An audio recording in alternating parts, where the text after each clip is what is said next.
আমাদের এই 2 billion export, এটাতে আমরা খুশি, আনন্দিত। আমরা আরো বেশি অর্জন করতে চাই এবং সেই তাগিদটা আছে। সেই ক্ষেত্রে যদি প্রধান কারণ বলেন যে কেন পাচ্ছি না, তাহলে প্রধান কারণ আমি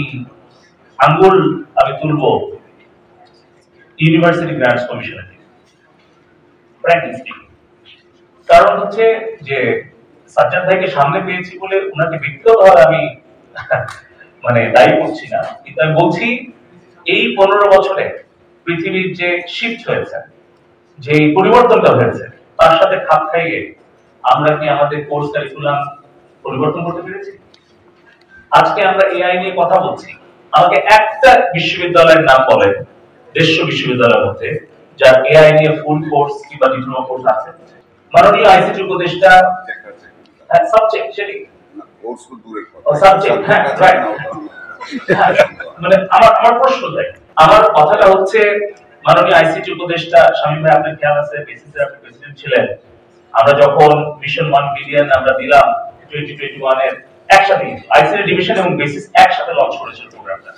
জয় ভাই তখন কিন্তু 15 সালের ডিজিটাল ওয়ার্ল্ডে উনি যখন ফোর্থ ইন্ডাস্ট্রিয়াল রেভলিউশন টপিকের উপরে যখন আমরা মিনিস্ট্রিয়াল কনফারেন্স করেছিলাম, আমার রেকর্ডে ভিডিও আছে, উনি বললেন 4টা এরিয়াতে, আমি বলছি 15-16 সালের কথা, AI, robotics, microchip designing and cyber security.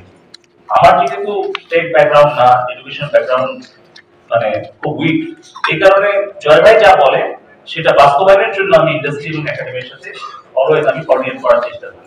Salman ভাই জানে আমি কোঅর্ডিনেশন ভালো করতে পারি, কিন্তু তো যাই হোক, এখন আমি এইটা চেষ্টা করেছি, কিন্তু আমি 150টি ইউনিভার্সিটি শুধুমাত্র military institute of science and technology ছাড়া আমি এখন পর্যন্ত সাইবার সিকিউরিটি ফুল কোর্স কিন্তু পেলাম না গত 7 বছরে। এআই কোন সাবজেক্ট পেলাম না। মাইক্রোচিপ ডিজাইনিং এ আমরা লিভারেজিং আইসিটি প্রজেক্ট থেকে, enhancing digital government and economy project থেকে আমরা কিন্তু সাবসিডি দিচ্ছি। ওভারহেড পোস্টিং এর জন্য আমরা হায়ার এন্ড ট্রেনিং প্রোগ্রাম শুরু করেছি, ইন্ডাস্ট্রি দিচ্ছে 40%, আমরা 60% দিচ্ছি। কিন্তু এটাকে তো এমবেড করতে হবে ইউনিভার্সিটি কোর্স কারিকুলাম।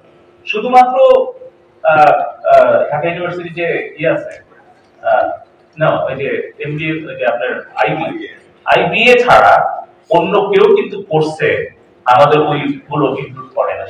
ওখানে সিএক্সও যে টপ আপ ছিল। তো আমার কথাটা হচ্ছে এই থার্ড পয়েন্টে কেন লিখতে গেলাম, কারণটা হচ্ছে এখানে আপনি সেকেন্ড পয়েন্টে আটকে গেলাম, এই রিসোর্স ছাড়া হবে না। কারণ আমরা যখন 2009-10 আমরা হাইটেক পার্ক করার জন্য আমরা ইন্ডিয়াতে গেলাম, ইনফোসিস উইপ্রো ভিজিট করলাম, তাদেরকে বললাম আসেন, তারা কেন আসলো না, তারা বলেছিল যদি অ্যাট্রাকটিভ মার্কেট থাকে তারা আসবে, যদি বিজনেস ডিল পায় তারা আসবে, অথবা যদি ক্যাপাবল হিউম্যান রিসোর্স থাকে। শুধু কম্পিটিটিভ হলে হবে না, সস্তা হলে হবে না, তারা সেই কাজ করার যোগ্যতা থাকতে হবে। তা আমাদের কিন্তু মেধাবী ছেলেমেয়েদের কিন্তু অভাব নেই, কিন্তু অপরচুনিটি ক্রিয়েট করতে হবে। Talent is universal but opportunities are not.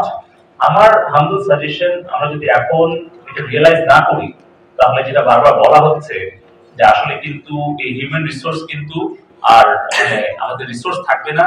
Japan, Germany, USA বা যারা টেকনোলজি এআই তে আগায় যাচ্ছে, তারা দেখা যাবে robotics, AI, machine learning, data analytics এগুলোর কম্বিনেশনে আমাদের কিন্তু হিউম্যান ইন্টারভেনশনটাকে পুরোটাই অবসলিউট করে দেবে, মেশিন সব কাজগুলো করে দেবে। এবং তার কিছু নমুনা আমরা পাচ্ছি। আমাকে গত সপ্তাহে আমার 4 মিনিট ইংলিশ একটা স্ক্রিপ্ট আমার ভয়েসে আমার লোকাল একটা স্টার্টআপ তৈরি করে দিয়েছে। আপনারা যদি শুনেন, আপনারা একদিকে গর্বিত হবেন যে আমার লোকাল এআই ডেভেলপাররা ওই পর্যায়ে গেছে, যারা কিনা আমার ইংলিশ স্পিচ যেটা অ্যাভেলেবল আছে ইউটিউব এবং অনলাইনে, সেটাকে লার্ন করে মাত্র কয়েকদিনের মধ্যে আমার 4 মিনিটের নতুন একটা স্ক্রিপ্ট আমার অডিও ভয়েস সেম পলকের ভয়েস দিয়ে করে ফেলেছে। আবার অপরদিকে ভয়ও পাবেন যে কি মারাত্মক ঝুঁকি আছে। এখন আমি তাদেরকে চ্যালেঞ্জ দিয়েছি যে আমার একটা ডিজিটাল টুইন্স বানাতে, অডিওর সাথে ভিডিওটাও নিয়ে আসে।